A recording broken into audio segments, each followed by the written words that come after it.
Christine. It's so good to see you after such a long time. You know, COVID prevented us from meeting face to face, and finally we see each other. It's a pleasure to be back in Hong Kong. Well, it's our home, right? And recently in Hong Kong, everybody's talking about ESG and climate change. And so I was asking my friends, and they were asking me, so ESG, so is this something to do with equities investment and nothing to do with fixed income or other things? So I have to ask an expert like you. Well, you're an expert, but I'd be happy to share a little bit about the background. So I think when it comes to ESG, there's a lot of different interpretation of what it actually means. But if we really want to go back to what would be the type of assets that we can deploy the power of capital, it should really be covering all asset classes. So just dial back a little bit on history in terms of where stewardship and engagement comes from. In 2012, the UK has launched its Stewardship Code. And I think that in the initial phase of focus has been on listed equity, believing that as shareholders we have the right to vote, and as legal owners of companies. But that's not the only way to express a view on how companies should be run or should behave. In fact, in the 2020 revision of the UK Stewardship Code, it has explicitly stated that the whole engagement and stewardship activity should really go beyond equity to cover all asset classes. And when it comes to how to deploy and how to implement ESG in all asset classes, we need to understand that different asset classes would have different engagement leverage. So in listed equity, we talked about voting as a shareholder, but in fixed income, because every companies need to raise finances through potentially debt instruments. So every time there is a bond issuance, this gives us a very good opportunity as investors to engage with corporates, with issuers, on what the bond should look like. What should we expect from issuers on the use of proceeds, on the reporting expectations? So we can talk a little bit more about different asset classes. Well, definitely when it covers all the various asset classes, it's not just listed equities, but also private equities as well as alternative assets, right, yes. Christine? So in this process, you talked about stewardship. A lot of people think of stewardship as, it's just voting at AGMs, or maybe people understand as engagement. But engagement has to have a purpose and a process, right? Take us through a little bit about that. Absolutely. Engagement is not just about fact-finding. Otherwise, all analysts attending the earnings call would have called themselves, having engaged with the company. It is about understanding what needs to change within a company, understanding where the resources need to come from, and would there be leadership to implement it. And it requires conviction from the investors to understand and help the companies to take the company from A to B together. It is very much a partnership. It's not just about putting pressure on companies and asking them to address controversies. Otherwise, it would just be trying to address the symptom rather than the cause of some of the issues. You're so right on there, because I hear so many portfolio managers say, we just walk into the corporate office and then we say, hey, our service provider says that you're rating CCC, or maybe you're rating B, or maybe you're rating BB, and that grade or score, and that is what their objective was. But that's not as simple as that. It has to be, like you said, a partnership, and trying to give a roadmap as to what the investors are looking for, and how the company, as to the experience drawn from the peer group, how the company can actually progress on that roadmap. Am I right? Absolutely, and I think that when it comes to good KPI of what a good engagement should look like, I would say that if the company keeps coming back to you and ask you for your advice as a partner, instead of trying to avoid those conversations or to delay the meetings. I think that would be in itself a good indicator of what good engagement looks like. Because in what we do as an investment professional, we have to keep demonstrating value add to the company too. We can't say that we're capital providers so that we can go in and tell them to do what they need to do. That's not right. Right. So the companies actually benefit from your guidance as to how they can do better, where they can focus, support and from the institutional investors. What about asset managers that are not as big as yours, the smaller, less resourced asset managers? How can they actually properly select companies that really have the heart and the commitment to do well in ESG, rather than just looking at the score and they don't have enough manpower to do proper stewardship? What would you say? Well, in that case, I should put my hat on as a board member of ICGN, which is an investor-led organization, and the members cover about $70 trillion US dollars. So it is a myth that only big asset managers have the resources to do engagement well, because I've also seen a lot of cases put forward by smaller size managers with good disclosure and good reporting to be able to demonstrate they have impact in the industry. So I think it comes down to whether an asset manager understands their strengths. Maybe it could be geographically aligned. So some managers have a particular insight in Europe, or continental Europe, or in certain emerging markets, and some would be stronger in certain sector or themes. Then if they're able to leverage their strengths and focus on the key value drivers in their holdings, in their portfolio, they should be able to demonstrate good stewardship as well. But I do have some issues on certain KPIs being used. So you will see that in some RFPs, a question for asset managers to complete is how much assets or engagement, or what is the percentage of assets that are covered by engagement. I think we need to think through that carefully, because if you ask such a question, the natural tendency is to try to increase the percentage. But it doesn't mean that the engagement quality is the same. So, and in some ways, I think that has driven some what we call, whether it's greenwashing or engagement washing, risks and allegation, because more managers want to have more coverage of the portfolio and start doing things like, let's write 1,000 letters to the company. But is there follow-up? And that's the most important part. If we write to companies, is there a follow-up on the expectations and have a real sort of engagement discussion on how they need to improve? So more and more the larger asset owners, like the sovereign wealth funds and large pension funds, they are requiring asset managers to show the engagement, the voting, what for, how, who, and the outcomes. Rationale. Right? The rationale and the outcomes. So this gives stewardship a little bit more transparency. But as you said, the less resourced companies, asset managers, they still can be quite active in doing engagement, because I know that there are some who actually have the portfolio managers themselves going out with analysts to visit the companies. Yes, I think that is absolutely necessary. Right. That's part of the job, isn't it? Well, I have to share with you that last year when I was doing my PhD research, I interviewed asset owners and managers, 28 of them globally, and together they master something like 19 trillion US dollars. So I talked to CIOs, portfolio managers, and ESG experts, and not many of the portfolio managers actually go out to visit the companies.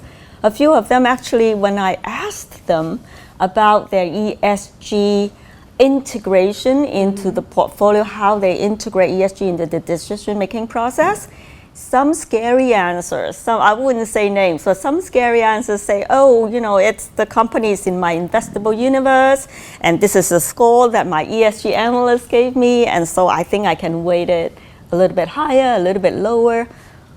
I don't really think that's the way that I will pay my fees for an asset manager like that.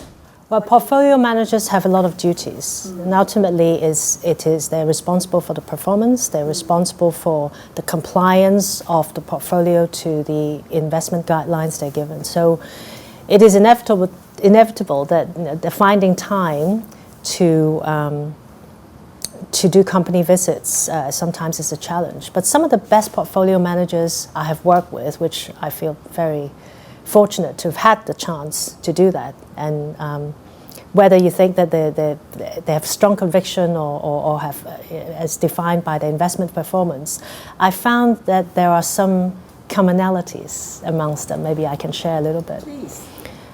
First of all, they don't tend to ask a long list of questions when they engage with companies. They listen more, and when they do ask questions, or communicate the objectives of the meeting, they are usually very clear about what they try to achieve and their recommendations. So you will see that maybe in some engagement meetings, analysts would come up with 30 questions to ask companies, right? Because it comes from a checklist.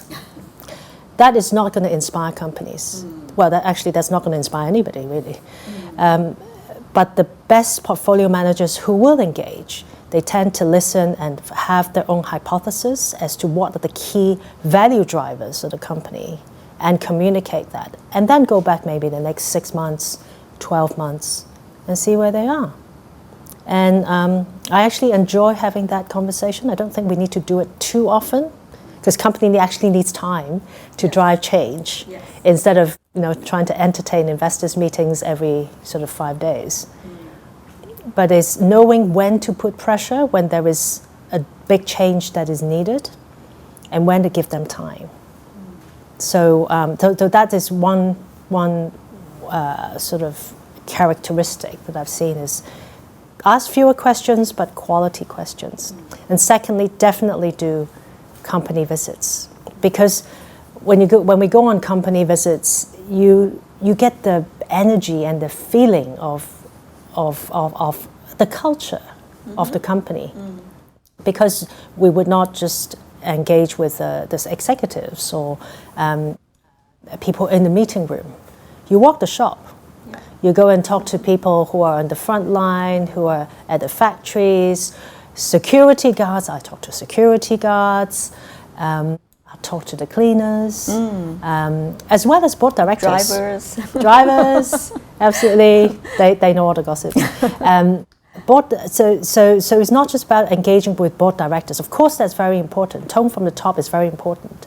But we also need to understand the mood in the middle, the people who are delivering, and the struggle in the front line.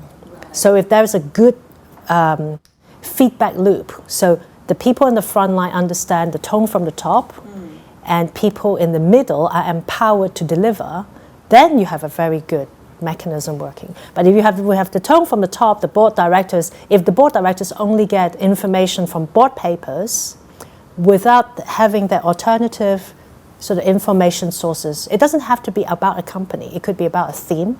It could be about a sector. And that knowledge base or mixing with the peers, that can trickle down to much better understanding of the challenges that the companies face and the opportunities that they face as well. So definitely engaging with portfolio managers and analysts need to look through the whole company. Sometimes I would use an analogy. If you remember in Asia, we have this story of 6 blind men and an elephant. Have you come across that? Yes. Yes. So I feel that and good engagement is about understanding that any companies that we engage with could be an elephant, because they could have a global supply chain, they could have complex businesses. And analyzing a company from only one perspective is like only touching the trunk of the elephant or the ear or just the tail. We will never be able to see that in this holistic manner. But engaging with the brains, the board or the executives engaging with people in different parts of the organization would give us a much better understanding, and good portfolio managers and analysts always do that. That's really an excellent analogy, Christine. If I may offer another analogy, right? If I am a person investing in a company, buying the stock or buying a fund that holds that company's stock, one analogy is like thousands of years ago in China, we have those, what in Cantonese we call them biu gok. Those are like today's, what are the G4S, today's whatever companies that guards the treasures going from one city to another. And why should I trust that BlueOnion, right, that particular company? It's because they have the capability, they have the commitment, they have these resources, and I can trust that my treasures can be delivered safe and sound to the other city, to my bank branch somewhere else. So it's similar to that when I invest in a company. It is like I trust that this company will be good stewards of natural capital, intellectual capital, human capital, financial capital, all sorts of capital, so that it will grow sustainably. How do you actually evaluate managers then when it comes to looking at whether they are good stewards to deploy in different capitals? Asset managers, of course, firstly, they have to, like you said, they have to do good stewardship, engagement with a purpose, with objectives, report back to us. They also cannot just rely on ESG scores. They have to have their own methodology. So ESG scores from all the service providers are just as a guideline, as guidance, right? So when I was constructing my climate and ESG portfolio 2 years ago, in Greater China, for Greater China stocks, there are actually 14 service providers numbers that I looked at, and I sought due diligence on one or two of the service providers. They have all sorts of different methodologies, right? So we have to be able to understand the company. So if we do stewardship properly, we know that this company, maybe they don't deserve a AAA, or maybe they don't deserve a CCC, because we will know the company better than the rating agencies. And that's where we deliver value to our investors. At the end of the day, we cannot lose money. I mean, even if the fund tracks a benchmark, if the benchmark drops like 30% and my fund's value dropped 20%, they're still not happy investors, right? Because they still lost money. So we go by an absolute return basis, trying to strive for that. So speaking of, we're talking about being myth busters. So one of the myths that I come across is every fund manager has their proprietary ESG scores, right? Right. Where do they come from? Well, so when I was interviewing all these asset managers and owners, some of them actually do the calculation of risk and on cash flow and revenue and income, future income, if there's a potential with ESG, there's an opportunity. Some of them actually increase the rate of the denominator of discounted cash flow if there is a higher risk overall that they perceive, or if there's a lower risk, then they will decrease the denominator, the risk factor. Some of them just look at the scores, but one of them was most impressive, and that's a European asset manager. And we've been doing this for hundreds of years. We started with corporate governance, and now we're doing E and S pillars as well. But out of the investable universe of like 60,000 or maybe more stocks in the developed capital markets, they use their own methodology to condense it down to less than 1,000. Imagine less than 1,000. How would a company be able to qualify to get into their investable universe? These must be really good companies. And they use their own methodologies, which they describe to me, not in detail, but it sounds very, very reasonable.